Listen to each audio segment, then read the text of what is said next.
el tema de selección nacional. Vamos a el contacto. Tenemos a un invitado vía telefónica. El contacto en El Salvador Fan Club.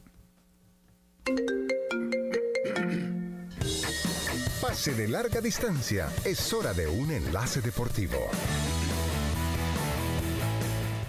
Tenemos en línea y para nosotros es una alegría, un orgullo poder saludar a Juan Ramón Paredes, técnico actual del Cangrejera de la Tercera División y nada más y nada menos que el técnico que llevó a El Salvador a ganar la medalla de oro de fútbol en los Juegos Centroamericanos y del Caribe de San Salvador 2002. ¿Qué tal, profesor? Un gusto saludarle. Marco y Carlos en cabina. ¿Cómo está? Bueno, muchas gracias. Buenas tardes a todos. Gracias. Y aquí, pues, con el gusto de poder hablar con ustedes y con todo el público que los escucha. Gracias, profesor Paredes. Esta medalla dejó marcada la historia de nuestro país, profe, recordando, retrocediendo veintitantos años, 21 años, 22 años ya. ¿Cuáles fueron las claves para lograr esa medalla, profesor? Pues fue algo que nació espontáneamente en vista de muchas adversidades que estaban rodeando a lo que era la conformación de esta selección, contratiempo y sobre todo pues contra el apoyo pues económico y dar partidos de preparación, cosa que pues tampoco sucedió. ¿No hubo fogueos, Entonces, profe? No hubo. ¿Ni uno tan solo? Ni uno tan solo. Híjole. Y de ahí pues nosotros nos concentramos en entrenar, nos concentramos en hacer una actividad interna del jugador y llevarlo a un momento en que creyera que lo que iba a hacer pues iba a trascender a través del tiempo. Y la federación lo único que nos dio fue pues estarnos, nosotros no nos tuvimos en la vía centroamericana, en la Universidad Nacional, sino que nos quedamos en el albergue de la federación. Uh-huh. Y ahí realizamos pues prácticamente 28 días de trabajo, ¿verdad? 28 días de estadía, porque pues no había mayor espacio ni tiempo. Ahora, profe, me llama la atención, o sea que usted básicamente armó el grupo un par de meses antes de los Juegos. No, un mes. 28 días antes de los Juegos. Eso fue la reunión completa, quitando sábados y domingos, que pues ahí les dábamos oportunidad de ir domingo en la mañana a sus casas y regresar en la tarde.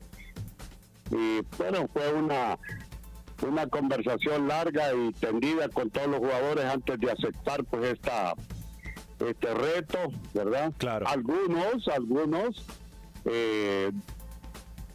propusieron pues que no podían estar en ese ritmo que íbamos a exigir y que renunciaban a la selección, otros por diferentes motivos, y así fue que al final nos quedamos con un grupo de 21, que 18 inscritos oficialmente y 3 que quedaron en calidad de suplentes por cualquier eventualidad que se diera. El reglamento permitía tener 3 a donde escoger en caso de una emergencia.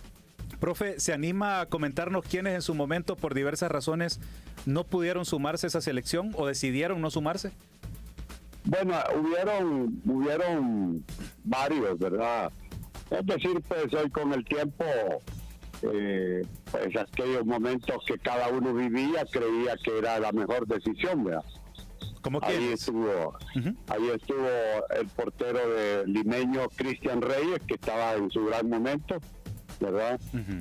Luis Martínez, que estaba en San Miguel, que era uno de los prospectos que habían sido claves, base de la sub-17 de los años anteriores. Uh-huh. Eliseo Quintanilla, que había firmado con el equipo de Estados Unidos. Con DC United.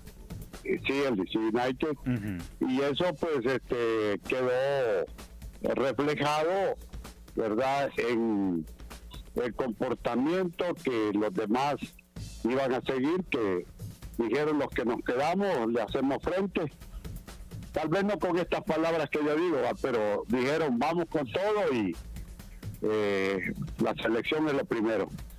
Ahora, profe, realmente considerando que tuvo tan poco tiempo, cobra todavía mayor importancia lo que consiguió. ¿Qué recuerda usted del camino a la final? Estos partidos contra Haití, todos esos juegos. ¿Qué es lo que más recuerda de esa etapa de los juegos? Bueno, primero que nada, nosotros nos comprometimos, la verdad, a mantener nuestra portería cero, ya hablando de la parte futbolística. Lo demás que venga puede ser ganancia. Y nos metimos en la cabeza que para poder llegar a donde queríamos, había que mantener a cero nuestra portería. Y así fue una de las cosas que peleamos, ¿verdad? Mucho, las peleamos mucho todos, ¿verdad? Jugamos con un sistema de 3-4-3 y todos teníamos grandes responsabilidades, ninguno renunciaba a quitar la pelota, a tenerla, a distribuirla, a llegar al arco contrario a base de puros contragolpes, de ráfagas que teníamos nosotros para ese tiempo, y de esa manera pues solidificamos la credibilidad en nosotros mismos. Y contamos con ese por decir vaya, fue como un empuje energético que todos tuvimos, el hecho de poder creer en nosotros mismos, ¿verdad?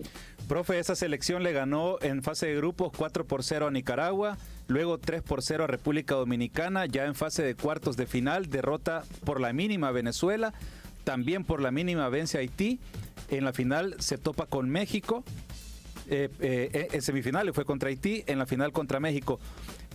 Nombres que integraban esta selección: Josué Galdames, Roberto Ochoa, Marvin González, Alfredo Pacheco, que en paz descanse. ¿Cómo armó el grupo, profe? O sea, ya mencionó a los que no tuvo, pero ¿cómo convenció a los que sí tuvo? Bueno, la verdad es que hubo un detalle bien interesante entre los jugadores de FAS y Alianza. Habían venido, es decir, para aquel tiempo habían venido enfrentándose como reservas, FAS y Alianza, ganando un torneo uno, otro torneo el otro, y la rivalidad era bastante grande. Y si no era campeón FAS en reserva, era Alianza. Y al encontrarse pues allí en la concentración, no dejó de haber pues aquel, por decir, aquel fuego, ¿verdad?, de reto personal entre la edad que ellos tenían, lo que ellos significaban en reserva. Había un pique deportivo ahí. Sí, lo logramos superar, ¿verdad? Con el Manota, con Marvin, con Pacheco, con Murgas, con Mengíbar, que estaban pues más que todo, ¿verdad?, teniendo la vanguardia de su, por decir así, vaya, de su estadía en FAS. Ya eran aspirantes a primera división. Y en ese tiempo pues ellos representaban a una generación que había estado pues tratando de ganarse un lugar, ¿verdad?, en el fútbol en general, más que todo en sus aspiraciones a primera división. Lo mismo Diego Mejía, lo mismo Selvin González, un jugador que no pudimos tener por la edad, pero que era pero muy bueno, el Chepito Castillo. Toda esa camada que tenía Alianza, Pichuta Torres, los hermanos Alas, eran de Julio Palacios Lozano, que había trabajado mucho, y en Santana estaba, creo yo, el doctor Luna Laguán o Nelson Mancheta, no recuerdo, habían estado varios técnicos con esas reservas, y logramos superar eso, y con el resto pues que nos unimos todos, mentalidad y sentimientos por la selección, y así pues convivimos todos esos días hablando y discutiendo y planificando y entrenando siempre pues al máximo para llegar pues con esa, por decir así, vaya, misión de lograr el primer triunfo frente a Nicaragua, que si bien es cierto, no representaba a un rival de peso, pero era un reto grande para nosotros porque era nuestro partido de local. Claro. Recuerdo que familiares y la prensa deportiva acompañamos ese partido, el cuerpo técnico estuvo solo en el estadio. Pero logramos generar confianza. Había poca credibilidad porque no se había visto del equipo, nunca jugó, entonces nadie podía juzgarlo, nadie podía, veían los entrenos, pero pues no, ¿verdad? No hubo mayor exposición pública, ¿verdad? Entonces había una duda, ¿verdad?, de qué era esa selección y a qué iba a ir, especialmente que habían aquí selecciones de gran talla, ¿verdad?, como Colombia, estaba Costa Rica, México, en fin, habían todos los exponentes de Centroamérica y el Caribe de respeto. Claro. ¿Verdad? Y nos dividieron en grupos y así fue que, ¿verdad?, habíamos visto a México, sus partidazos que había jugado, y nosotros pues apretando los dientes, después de los dos juegos primeros, nos fuimos 1-0 y 1-0, con goles de José Mejía, que venía de tercera división, de San Rafael Lobrajuelo, y el otro partido en Venezuela, un golazo de Pacheco, que en paz descanse, pues un gran referente que se hizo de la selección. Profe, para ir cerrando la conversación, tengo unas últimas dos preguntas. La primera es, si usted cree que con el paso del tiempo se le ha hecho justicia a esta medalla de oro, y me refiero a darle el valor real, tanto a afición, periodismo y autoridades. Y la segunda, que me da mucho dolor hacérsela, pero quiero saber su opinión, es cómo tomó en su momento que varios de estos chicos que fueron parte de esa medalla de oro terminaron metidos en este tema del caso de los amaños. Bueno, primero, uno desde su posición acá, pues no puede uno poner y juzgar a las autoridades o al mismo medio en general de la valoración y del gran logro que tuvo esa medalla. Otros colegas técnicos van a competir en esta misma modalidad de los Juegos Centroamericanos del Caribe y no han logrado pues mayor resultado.